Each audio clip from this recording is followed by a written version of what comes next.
Start the illustration with the alcoholic ink transparent. Do some horizontal lines and make sure that they are overlapping.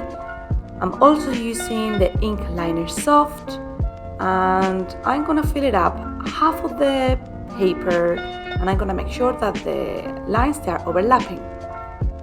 When you're kind of happy with the design, take the alcoholic ink brush and go on top of the design. As you can see, the alcoholic ink is gonna blend some of the previous lines that you have done. Just play around a bit, don't think it too much because we're gonna use the liquify tool in a moment and it's gonna change a lot the illustration. When you are ready, go to the liquify tool and start playing around, making some areas bigger with the expand or smaller, and just have some fun with it. When you are ready, go to the brushes and select the alcoholic ink blender. I'm gonna go over some of the sharp lines to make them a little bit softer and create that effect of blending and all the different alcoholic ink mixing with each other. I'm gonna start changing the colors of the design. Create a new layer, clipping mask, and select any brush. I like the airbrushings from Procreate because they're very big and soft. I'm just gonna start laying down some colors in the dark areas. Use Gaussian blur to blend and change the layer mode to multiply and lower the opacity.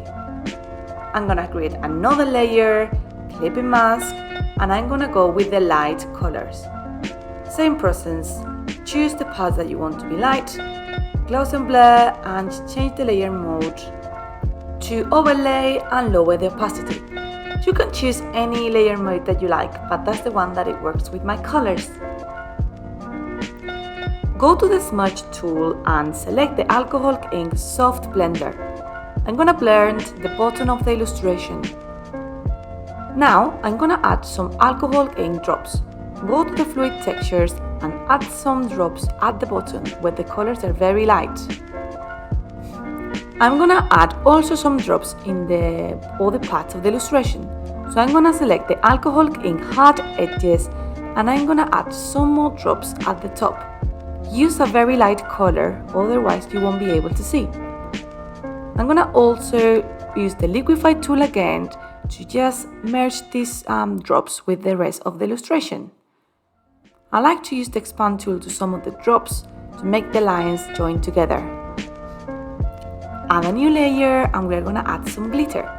In the brush library, go to the gold leaf small and select a very light color. I'm gonna go over for now just in the areas with the darker lines.